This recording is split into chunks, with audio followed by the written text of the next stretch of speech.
বাবা, তুমি তো বলেছিলে পিতৃঋণ কোনোদিন শোধ হয় না। তুমি 24 বছরে আমার পেছনে যত টাকা খরচ করেছো, তুমি কি জানো আমি আগামী 3 বছর সে টাকা তোমায় ফিরিয়ে দিতে পারবো? বাবা কিছুটা মুচকি হেসে, একটা গল্প শুনবি? ছেলেটা কিছুটা অপ্রস্তুত হয়ে গেল, নিচু স্বরে বলল, বলো বাবা, শুনবো। তোর বয়স যখন 4, আমার মাসিক আয় তখন 2000 টাকা। ওই টাকায় সংসার চালানো কষ্ট, বাড়ির কাউকে কখনো বুঝতে দেইনি। আমি আমার সাধ্যের মধ্যে সবসময় চেষ্টা করেছি তোর মাকে সুখী করতে। তোকে যেবার স্কুলে ভর্তি করালাম, সেবার প্রথম আমরা দুজন, আমি আর তোর মা, পরিকল্পনা করেছি আমরা তোর পড়ার খরচের বিনিময়ে কি কি ত্যাগ করব। সে বছর তোর মাকে কিছুই দিতে পারিনি আমি। তুই যখন কলেজে উঠলি আমাদের অবস্থা তখন মোটামুটি ভালো, কিন্তু খুব কষ্ট হয়ে গেছিল যখন তোর মা খুব অসুস্থ হয়ে পড়েছিল। ওষুধ কেনার জন্য রোজ রোজ ওভার টাইম করে বাসে করে পায়ে হেঁটে গ্রামে ভিজে বাড়ি ফিরতে খুব দুর্বিষহ লাগতো, কিন্তু কখনো কাউকে বুঝতে দেইনি, এমনকি তোর মাকেও না। একদিন শোরুম থেকে একটা বাইক দেখে আসলাম।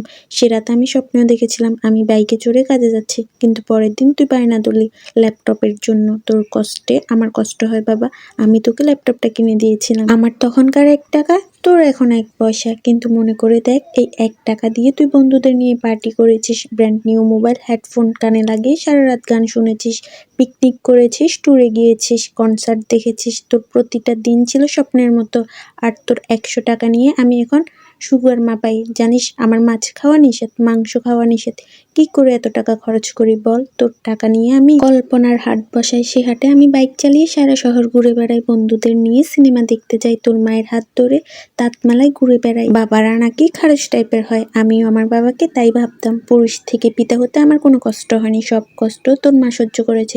কিন্তু বিশ্বাস কর, পিতা থেকে দায়িত্বশীল পিতা হওয়ার কষ্ট একজন পিতাই বুঝে। যুগে যুগে সর্বস্থানে মাতৃবন্দনা হলেও পিতৃবন্দনা কোথাও দেখেছিস? পিতৃবন্দনা আমি আশাও করি না। সন্তানের প্রতি ভালোবাসা কোনো পিতা হয়তো প্রকাশ করতে পারে না, তবে কোনো পিতা কখনোই সন্তানের প্রতি দায়িত্ব পালনে কৃপণতা করে না। আমি তোর পেছনে আমার যে কষ্টার্জিত অর্থ ব্যয় করেছি তা হয়তো তুই 3 দিনে পরিশোধ করে দিতে পারবি, কিন্তু যৌবনে দেখা আমার স্বপ্নগুলোকে কি ফিরিয়ে দিতে পারবি? তোদের মানুষ করতে গিয়ে আমি যেসব স্বপ্ন বাস্তবায়ন করতে পারিনি, যে স্বপ্নের কাঠামোতে দাঁড়িয়ে তুই আজ তোর ঋণ পরিশোধের কথা বলছিস, সেই স্বপ্নগুলো কি আর কোনোদিন বাস্তব রূপ পাবে? আর যদি বলিস বাবা আমি তোমার টাকা না তোমার ভালোবাসা তোমায় ফিরিয়ে দেব, তাহলে বলবো বাবাদের ভালোবাসা কখনো ফিরিয়ে দেওয়া যায় না। তোকে একটা প্রশ্ন করি, ধর তুই আমি তোর খোকা 3 জনে এক নৌকায় বসে আছি, হঠাৎ নৌকাটা ডুবতে শুরু করলো।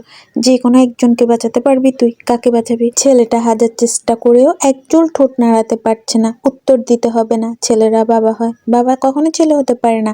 পৃথিবীতে সবচেয়ে ভারী জিনিস কি জানিস?